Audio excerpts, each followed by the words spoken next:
afternoon, students. In previous video, we have discussed about the pteridophytes. So now the next division is the gymnosperm. That is the second last division of plant kingdom. As the name mentioned, first of all, we will see what is the meaning of this term gymno and sperms. So gymno meaning is naked and sperm come for seed. What it mean? यहाँ से plants में seed bearing start हो जाता है. Gymnosperm and angiosperms are the seed bearing plants. इनके अंदर seed present रहता है. लेकिन यहाँ ध्यान क्या रखना है कि जिम्नोस्पर्म्स के अंदर जो सीड होता है डेट रिमेन नेकेड. इसका मतलब क्या हो गया? नेकेड सीड का मतलब कि इसमें जो ओव्यूल है वो आपके ओवरी वॉल से सराउंडेड नहीं रहता. ओव्यूल क्या रहेगा आपका? ओवरी वॉल से सराउंडेड नहीं होगा. तो जिम्नोस्पर्म क्लास होती है पहली चीज जिसमें नेकेड सीड होते हैं. दूसरी बात हो गई इसमें ओव्यूल जो है, ovule is not covered with ovarian wall. Ovarian wall से ओव्यूल आपका कवर नहीं रहेगा. सेकेंड थिंग यहाँ लिखा रह देते हैं इसको. The second point is that I have told you that starting three division Thallophyta, Bryophyta and Pteridophyta, these three are the part of the cryptogamy जिनके अंदर सीड प्रेजेंट नहीं होती. But gymnosperms and angiosperms, last division, gymnosperms and angiosperms are considered as, इन दोनों को किस में रखा गया है? एक ग्रुप में रखा गया है जिसको हम क्या कहते हैं? फिनेरोगैमी. They are kept in another group that is known as the फिनेरोगैमी. और फिनेरोगैमी का मतलब क्या हुआ? Seed bearing plants. ऐसे प्लांट्स जिनमें सीड प्रेजेंट होती हैं उनको हम क्या बोलेंगे? Phanerogamy. So gymnosperm and angiosperm both are considered inside phanerogamy. But what is the difference between these two? In gymnosperm I have already told you that it consist of naked seed. इनके अंदर ovule ovarian wall में नहीं रहता है, naked seed present होगा. जबकि angiosperm में seed enclosed inside the fruit. तो आप कह सकते हो एंजियोस्पर्म फ्रूट बियरिंग होते हैं लेकिन जिम्नोस्पर्म में फ्रूट प्रेजेंट नहीं होता. इसमें सीड प्रेजेंट रहती है जो किसी भी फ्रूट के अंदर एनक्लोज्ड नहीं होती. So it is the basic difference between the gymnosperm and angiosperm. दूसरा टेरिडोफाइट से ही स्टार्ट हो गया था. Same here they are also vascular plants. What is the meaning of vascular plants? Well developed xylem and phloem found. But just like pteridophyte, ध्यान रखना है बेटा, टेरिडोफाइट में तो परमानेंटली जाइलम से वेसल्स आपके एब्सेंट थे और फ्लोएम में कंपेनियन सेल एब्सेंट होती थी. यहाँ पे भी यही होता है. जाइलम में एब्सेंट क्या होते हैं आपके? वेसल्स. एंड इन फ्लोएम क्या एब्सेंट होगा? कंपेनियन सेल्स, जैसे कि आपके टेरिडोफाइट में होता. लेकिन सब स्पीशीज में ऐसा नहीं होता. जिम्नोस्पर्म्स में, जिम्नोस्पर्म्स में कुछ एक्सेप्शंस हैं जिनमें वेल डेवलप्ड जाइलम प्रेजेंट होता है. फिर से सुन लीजिए. Mostly in most of the cases xylem doesn't have vessels and phloem doesn't have companion cell just like the pteridophytes. लेकिन कुछ एक्सेप्शंस हैं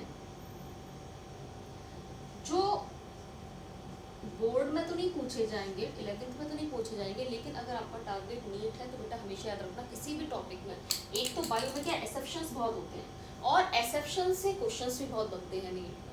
अब जैसे यहाँ पे क्या है कि मोस्टली जिम्नोस्पर्म्स में जाइलम में वेसल एब्सेंट होते हैं, फ्लोएम में कंपेनियन सेल्स एब्सेंट होते हैं. लेकिन कुछ एक्सेप्शंस ऐसे हैं जिसमें ट्रू वेसल्स प्रेजेंट होती हैं. तो वो जो एक्सेप्शंस हैं जिसमें ट्रू वेसल्स प्रेजेंट होती हैं, ऐसे जिम्नोस्पर्म्स के नाम आपको याद रखने हैं. तो exceptions in which true vessels found means xylem में true vessels आपके present होंगे. तो ऐसे कौन कौन से जिम्नोस्पर्म हैं? पहला है जिनेटम, GNETUM, नाम याद रखना है gnetum. Second ephedra, EPHEDRA, and the third one is Welwitschia. Welwitschia, Welwitschia. So these are the three gymnosperms in which xylem consists of true vessels. Remaining in all the gymnosperms, vessels are absent and in phloem companion cells are absent. तो ये आपको कुछ points इसमें याद रखने हैं gymnosperms में. एक और पॉइंट है जिम्नोस्पर्म्स का, अभी तक हमने सेकेंडरी ग्रोथ की बात कहीं नहीं की थी, बट इन जिम्नोस्पर्म टेरिडोफाइट तक कोई भी सेकेंडरी ग्रोथ प्रेजेंट नहीं होती है, but in gymnosperm secondary growth found. Secondary growth found in gymnosperm. Secondary growth का मतलब क्या होता है? प्राइमरी ग्रोथ जो एक बार ग्रोथ हुई फिर वो परमानेंट टिश्यूज में कन्वर्ट हो गए उसके जो टिश्यूज हैं. सेकेंडरी ग्रोथ का मतलब क्या होता है? कुछ टाइम बाद वो टिश्यूज फिर से आपके सेल डिवीजन करने लगते हैं. तो जिम्नोस्पर्म्स में क्या है, अभी तक टेरिडोफाइट तक कोई भी वुडी स्टैम प्रेजेंट नहीं थी. स्टैम सॉफ्ट होती हैं, लेकिन जिम्नोस्पर्म्स में आके स्टैम कैसे हो जाती है? Woody stem found. और वुडी स्टैम फॉर्मेशन कैसे होता है? By the help of secondary growth only.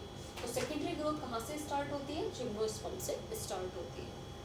So these are the basic features of the gymnosperm. Now we will discuss about the life cycle of gymnosperm. What is the life cycle of gymnosperm?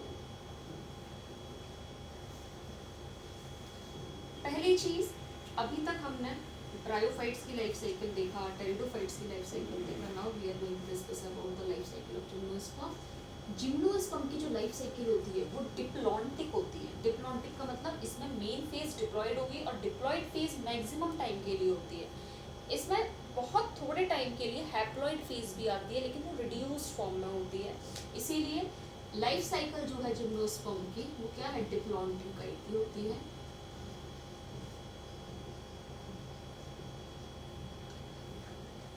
That is of diplontic. Diplontic का मतलब इसमें main phase diploid ही रहती है whole life. Haploid बहुत ही थोड़े time के लिए आती है, जिसे हम कंसीडर नहीं करते. दूसरा, जो जिम्नोस्पर्म्स हैं they are mostly dioecious. Dioecious पता होना चाहिए टर्म, मैंने आपको बताया है मोनोशियस एंड डायोशियस. अगर नहीं पता तो सुन लीजिए. यूनिसेक्सुअल और बाइसेक्सुअल हमको पता है. यूनिसेक्सुअल मीन्स एक इंडिविजुअल में केवल एक ही काइंड का सेक्स होगा. फॉर एग्जाम्पल ह्यूमन में क्या है? मेल्स अलग होते हैं, फीमेल अलग होते हैं. So we are unisexual. Bisexual, within a single body both the sex organs are found. तो इसी तरह से मोनोशियस और डायोशियस होते हैं, याद रखना है. डायोशियस हम is parallel to the unisexual. What it mean? Unisexual mean single sex present होगा एक प्लांट बॉडी में. तो ऐसी सिचुएशन को हम कहते हैं डायोशियस. तो आप कह सकते हो डायोशियस का मतलब है मेल और फीमेल प्लांट बॉडीज में क्या होती है? डिफरेंट होती है. पहली चीज, जिम्नोस्पर्म क्या है? डायोशियस है. दूसरा, हेट्रोस्पोरस होते हैं. हेट्रोस्पोरस बता चुकी हूँ. What is the meaning of heterosporous? दोनों स्पोर्स क्या होंगे? डिफरेंट काइंड के होंगे. मेल स्पोर अलग होगा और फीमेल स्पोर अलग होगा. So these are dioecious as well as heterosporous. Now I am going to make the life cycle of gymnosperm. तो जिम्नोस्पर्म की जब लाइफ साइकिल की हम बात करेंगे, दो बॉडीज लेके चलेंगे, एक मेल बॉडी और एक female body. Because they are diplontic, तो मेल प्लांट बॉडी क्या होगी इसकी? स्पोरोफिटिक. स्पोरोफाइट, यहाँ मैं मेल लेके चल रही हूँ. यहाँ स्पोरोफिटिक बॉडी मैंने किसका लिया? फीमेल का. Female sporophytic body. तो स्पोरोफिटिक बॉडी है तो ये क्या होगी? डिप्लॉयड होगी. 2n and it is also diploid in nature. तो it is a plant body, male plant body, जो कैसी है? डिप्लॉयड है, स्पोरोफिटिक बॉडी है. Now it consists of male cone. इसमें cone like structure present होता है, that is known as a male cone. And each male cone consists of microsporophylls. जैसे हमने टेरिडोफाइट में स्पोरोफिल्स पढ़े थे. स्पोरोफिल्स क्या थी? वो लीफ थी जिनके एक्साइल सरफेस पर स्पोरेंजिया प्रेजेंट होते थे. इसी तरह से यहाँ पे भी स्पोरोफिल्स टर्म उन्हीं के लिए यूज किया जा रहा है जिसके लीफ पे क्या होंगे? स्पोरेंजिया प्रेजेंट होंगे. But for male that term is the microsporophyll. Sporophylls that are also diploid. Microsporophylls and microsporophylls consist of, अभी मैंने आपको बताया स्पोरेंजियम, तो जो मेल में होता है उसको हमने क्या बोल दिया, microsporangium. It is an organ that is also diploid in nature. And in microsporangium, what form? Microspore form. Microspore means male gametes. अब इस माइक्रोस्पोरेंजियम में क्या होगा, माइक्रोस्पोरेंजियम में मियोटिक डिवीजन होगा, म्यूसिस होगी. और मैंने आपको बताया है एक म्यूसिस से म्यूसिस होगी किसमें, एक और टर्म यहाँ लिख लेते हैं, इससे कंफ्यूज हो जाएगा. Microsporangium consist of microspore mother cell. क्या होगा इसके अंदर, microspore mother cell. Microspore mother cell वो सेल होते हैं जो डिवाइड होकर आपके क्या बनाएंगे, माइक्रोस्पोर फॉर्म करेंगे. They are also diploid. तो जब एक म्यूटेड डिवीजन होता है, पहले भी मैं आपको बता चुकी हूँ, एक बार म्यूसिस होता है तो एक माइक्रोस्पोर मदर सेल से 4 डॉटर सेल बनेंगे, 4 माइक्रोस्पोर्स बनेंगे, जिसमें से 3 डिजनरेट हो जाते हैं और केवल एक माइक्रोस्पोर आपके पॉलन ग्रेन में कन्वर्ट होगा. तो यहाँ पे माइक्रोस्पोर मदर सेल से फिर म्यूसिस डिवीजन हुआ और आपका क्या बन गया, माइक्रोस्पोर बन गया. अब माइक्रोस्पोर कैसा होगा, हैप्लॉइड होगा, एन, क्योंकि मैंने आपको बताया म्यूटेड डिवीजन में जेनेटिक मटेरियल हाफ रह जाता है पेरेंटल सेल का. तो यहाँ जो माइक्रोस्पोर बना उसका क्या हो गया, उसका हैप्लॉइड कंडीशन आ गई, स्मॉल है. इसी तरह से हम फीमेल्स का देखते हैं. Female body consist of female cone, sorry yes female cone पहले ले लेते हैं, बिल्कुल सही है, female cone that is also diploid, 2n होगा. सेम ऐसे ही होगा, यहाँ माइक्रोस्पोरोफिल है, यहाँ क्या हो जाएगा, फीमेल के लिए क्या टर्म यूज करेंगे, मेगास्पोरोफिल. मेगास्पोरोफिल सेम, ये भी क्या है, diploid structure. Megasporophyll consist of, जैसे यहाँ माइक्रोस्पोरेंजियम था, यहाँ क्या होगा, मेगास्पोरेंजियम. माइक्रो की जगह केवल फीमेल में क्या हो जाएगा, मेगा टर्म आ जाएगी, sporangium. That is also diploid in nature. And as here microspore mother cell, इसकी मदर सेल को क्या कहते हैं, मेगास्पोर मदर सेल. मैं शॉर्ट में लिख रही हूँ, आप लोग लिख लेना, मेगास्पोर मदर सेल. अब यहाँ पे मेगास्पोर मदर सेल में म्यूसिस डिवीजन होकर क्या बन रहा है, माइक्रोस्पोर बन रहा है. इसी तरह से उस केस में, फीमेल के केस में मेगास्पोर मदर सेल में डिवीजन होकर क्या बनेंगे, मेगास्पोर्स बनेंगे. मेगास्पोर्स, जिसमें से 3 डिजनरेट हो जाएंगे और एक जो बचता है उसी को हम क्या बोल देते हैं, एग बोल देते हैं. इसको मैंने किससे दिखाया, स्मॉल एग्स. तो ये इसकी पूरी फेज क्या है, डिप्लॉयड फेज है. Whole phase is diploid, DIPLOID, diploid phase है. अब इसके बाद क्या है, हमें हैप्लॉइड माइक्रोस्पोर मेल गैमेट भी मिल गया, फीमेल गैमेट भी मिल गया. अब फाइनली क्या होगा, फ्यूजन होगा. तो यहाँ स्पेस नहीं है, मुझे इसको रब करना पड़ेगा. लाइफ साइकिल अभी कंटिन्यू चलेगी, ठीक है. तो अब क्या है, ये जर्मिनेट होंगे microspore megaspore and they are going to convert into the male gametes and female gametes. तो अब हैप्लॉइड फेज बहुत थोड़ी देर के लिए यहाँ आएगी. So now I am going to rub it, जिससे कि आगे का मैं आपको बता पाऊँ.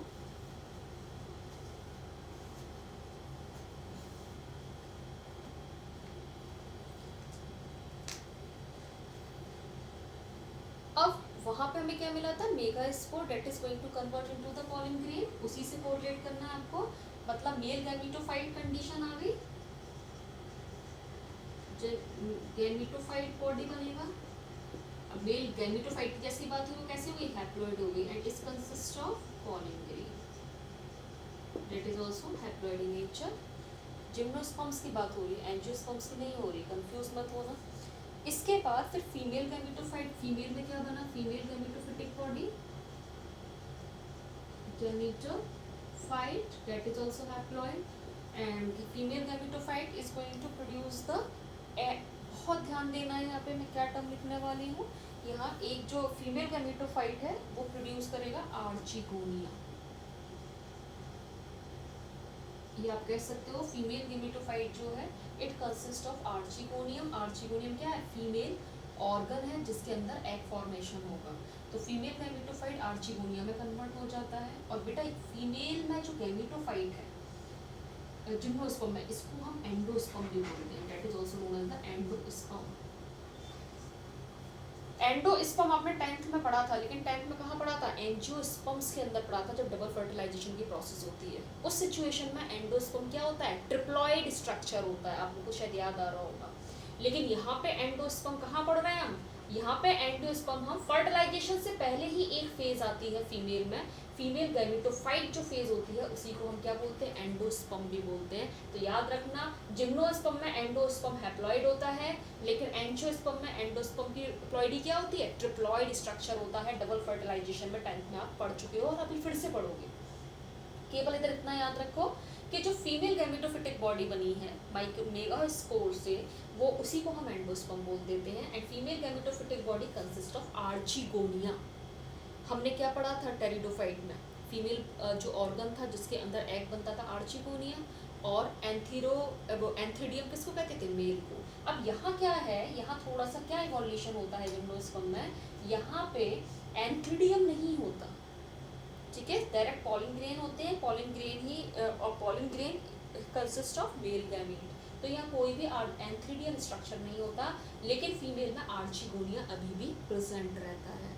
तो आपको याद रखना है कि एंथीडियम लास्ट किस में प्रेजेंट होता है, टेरिडोफाइट में, लेकिन आर्चिगोनिया लास्ट किस में प्रेजेंट है, जिम्नोस्पर्म में। व्हाट इट मीन, एंथीडियम आपका जिम्नोस्पर्म एंजियोस्पर्म में नहीं होगा, लेकिन आर्चिगोनिया जिम्नोस्पर्म में होता है, एंजियोस्पर्म में नहीं होगा ये।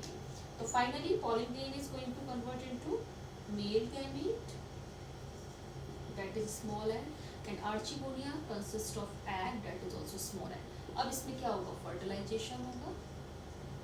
अब जैसे ही फर्टिलाइजेशन हुआ, फिर से क्या होगा, ज़ाइगोट फॉर्मेशन, और फिर से क्या हो गया, डिप्लॉइड स्टेज आ गई।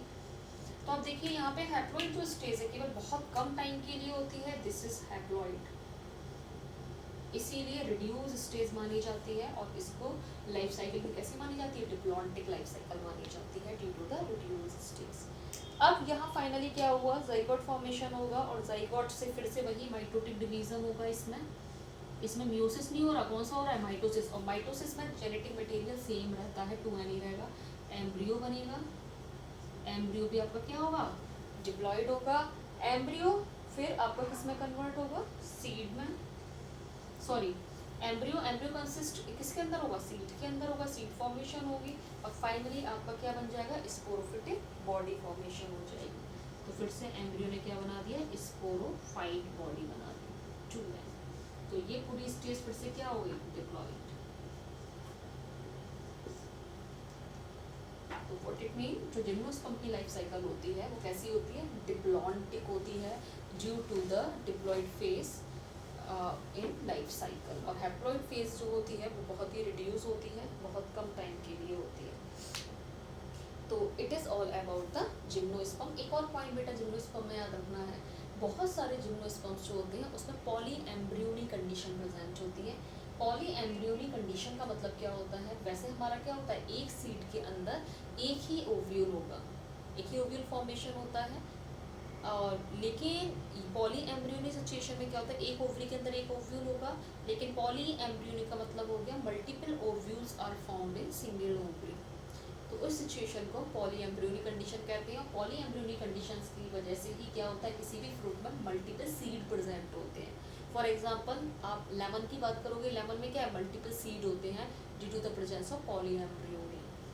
तो पॉली एम्ब्रियोनी सिचुएशन आपके मोस्टली जिम्नोस्पर्म्स में मिलती है।